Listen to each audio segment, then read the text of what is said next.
Okay, so I've recently gotten two new of these. Since I've lost the other one and this one's completely damaged, I figured out to see how well these would work, and I want to fix this antenna at some point.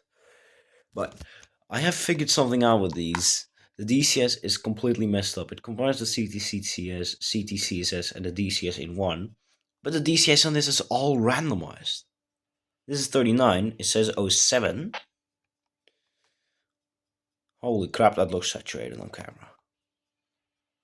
That's 34, but then the CTCSS is fine.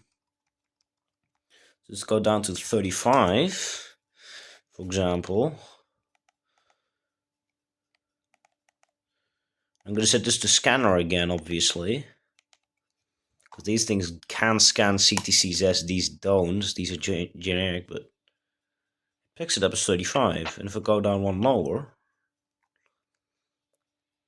it picks it up as 34. Etc, etc. But it's just literally the DCS that's very off. Yes, the tablet's coming soon. I'm working on my Raspad, a new USB stick. See, that doesn't work. That is not normal. Then if I set this to DCS, then it all goes weird. I've tested the transmission of this from a Silvercrest to these, and it actually does work.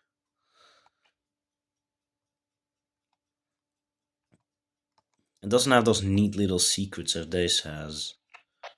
But, I mean, others are way less compliant as there's a transmit of a way wider range of frequencies, more than 16 channels and a bigger channel spacing. I find those illegal. You can find them on AliExpress very easily. Look at how all over the place the DCS is, and it is working.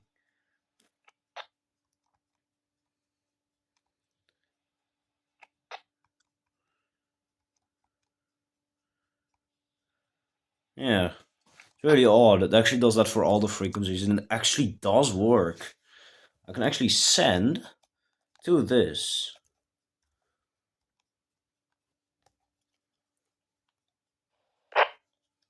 I'll actually shut off this one.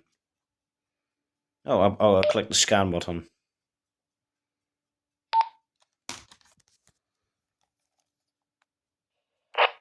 Could hear it start buzzing. Test. So it does work, the DCS between these. And if I change this to 04, there's no more sound. It's just silence. So it does work, but this does not work. Oh, I should set it correctly first. Hold up. I will set the DCS off and the CTCSS too on this.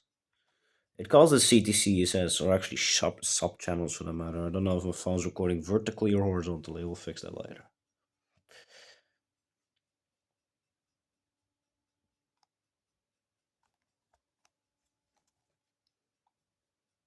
I'll hold the MON button. That doesn't work. It's because this thing uses frequency shift keying.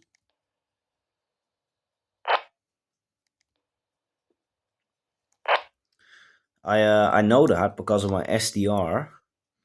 But this guy just screams it down the speaker back into the microphone, and that's how it gets the ringer to work.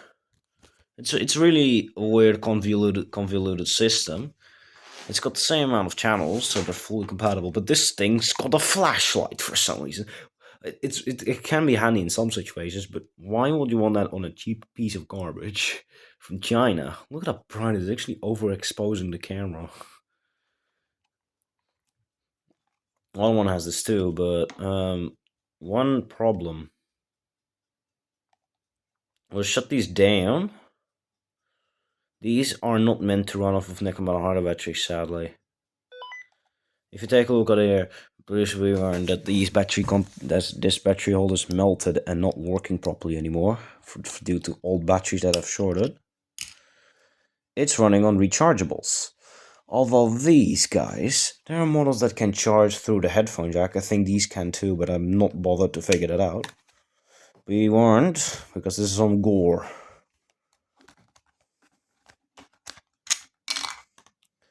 alkaline batteries. Yeah, if they die, you're fucked. And you can actually get these batteries out, so if they die, you literally have to use the battery cover itself to get the bats out. Let's demonstrate.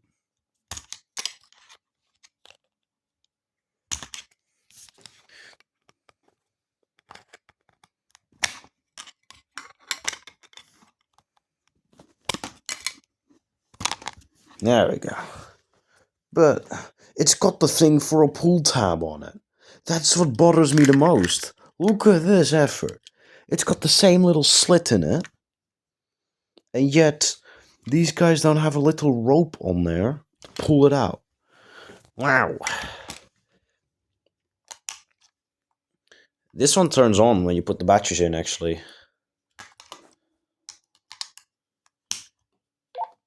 There's actually also a way to reset it by holding the power button when you do that. These guys stay off when you put the batteries in. They're very loose now. I'll fix that sometime soon. I'm oftentimes put these in backwards because of the way how they work, and it's very difficult to get them back in here, but it is possible. Basically, the battery cover holds these on. You've got a considerable amount of force, but you have to hold the button to turn them on. This guy just turns on instantly when you put the bats in, but then afterwards you can turn it off. And I know this design. I've actually fixed one of these before. I know this transceiver chip, sort of, the way the UI is laid out. But let me show you.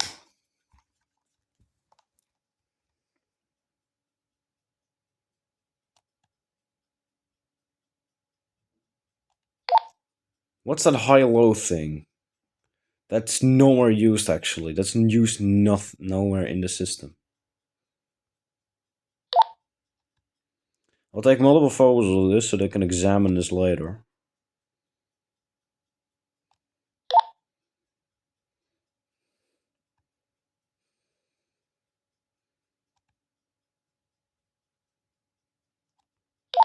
There we go, finally got the good one. But did you see that high-low come on there for some time? I can't actually figure out a way to use that. But the other segments are all used, except, all the other segments are in use. But this one has tricks up its sleeve. A stopwatch, for example. This one is way more digital and stuff. And I don't think these have it.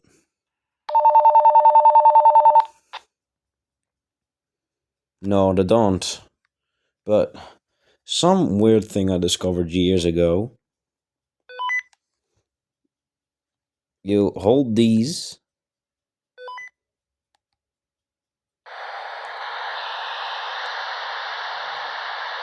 Okay, that was actually the wrong one, but you hold these. It will enter a secret PMR channel 9 mode. Let me tell you, it's not the PMR channel 9 of 2018. It's running at 447.015 megahertz. It's actually the calibration mode. You cannot do anything. And then enter the menus. You can change the volume. Lock this thing. So can you do that? Oh yeah, you can still lock it. The only thing you can do is transmit, the beeping, voice, and the volume. These guys don't have it. I tried, it doesn't work. It will turn on, but it will immediately turn on that volume. Or turn it down. It's random. These ones don't have that many secrets, making these actually more legal. Because if I set this to PMR channel 8, and I will click this button here for just a short period of time. I'm not going to do this for too long. Nothing happens. It's out of range by like 1 megahertz. I've checked it, and it's actually hidden in my receiver too. So let's put it back into normal mode. And it's fine. It's just got the restricted 8 channels again. And Works perfect. I had the volume turned up. It works perfectly. Also, here's the crappy USB stick. Piece of crap. I actually opened it up before, and I must say, I was ashamed for a USB 3.2 stick that the pins were so flimsy they had fallen off, making this thing crash on startup. But okay, let me log on first. Let me see. This is my new USB stick running through the USB 3.0. Just rated for up to 900 megabytes per second of writing and 1000 megabytes per second reading. But that's on the newest and latest USB ports. This is way better than this, which only reached like 200 kilobytes per second at some point. It's actually usable now. Like, I've not even installed anything yet, but it's working fine. I like it, but I have to restore my bootloaders, reset it back to the 2023 version. Probably got corrupted or something. But let's see how long it takes to open the Ubuntu software app. Oh no, that's the wrong one. That was instant. I clicked it and it was instantly opened. Look at that. She's gorgeously good again. Let's install Brave. Let's see if we can install Firefox. So that was like a breeze. It's downloaded as fast as it could. Look at Microsoft Spreadsheets, but then Linux plays this a little bit differently. Okay, can I? There we go. But I did actually isolate the HDMI cables a bit more. I had lots of lag. Thing? You kidding me? I use that all the time on my phone.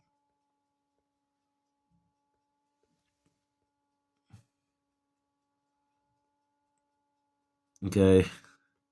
I am not dumb. Will not be showing my pass.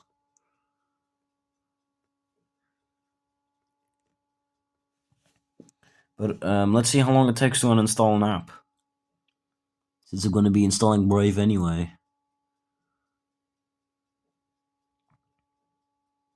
I have just realized I was recording all this time in portrait. Well then, I'm just gonna roll with it. I'm gonna cancel this video, it's way too good. Let me tell you, this was way slower before. Why the heck are you focusing on my light bulb?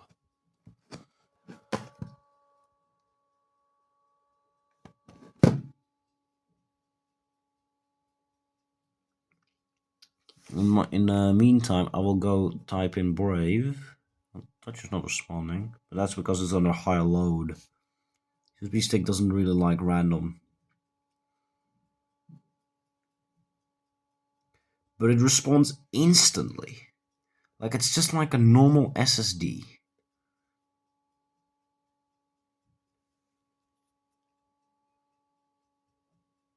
That's it installing an app over Wi-Fi. No cable, eh? Look how fast it's going.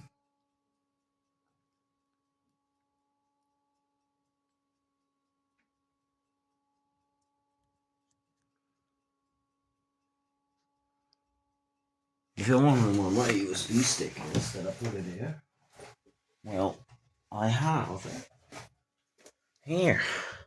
It barely fits in the case.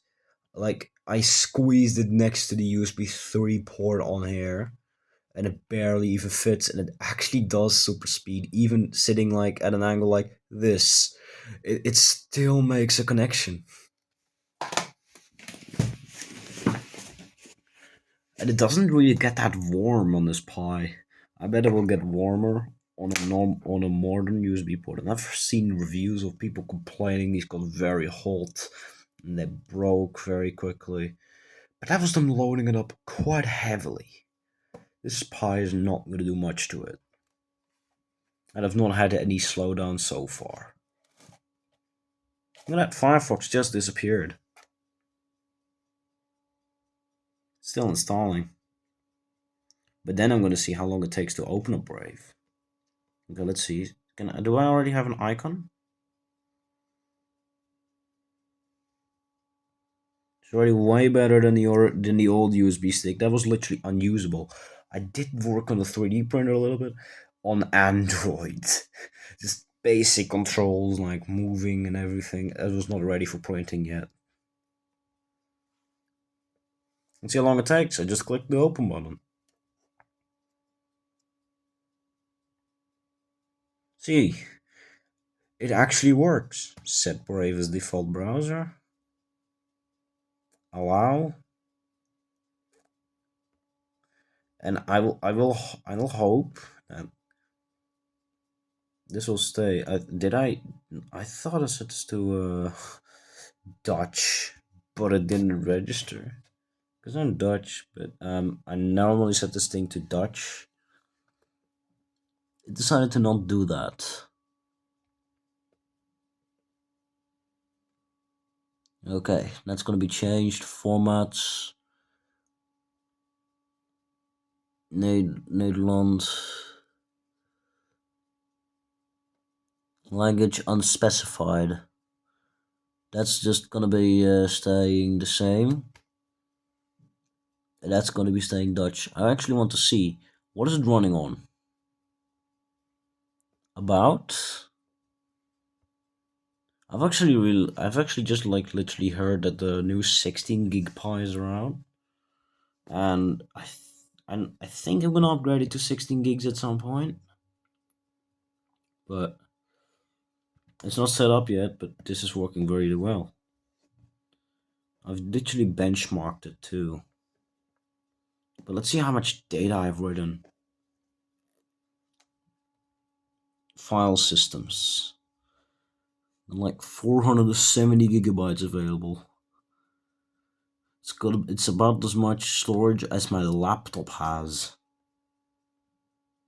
That's still running off of a mechanical hard drive. I've already read like 102 gigabytes. That's from me benchmarking it. That gives you an idea. That only took like 10 minutes to do that. But it's working really well. Like it's all very responsive. I'm actually gonna look at some other things. Why did I just turn blue on me? I'll actually install my equalizer again. See if we can get Roblox running on this. Maybe I'll have to. Maybe you can ditch Android if I get Android running on this. It's really amazing.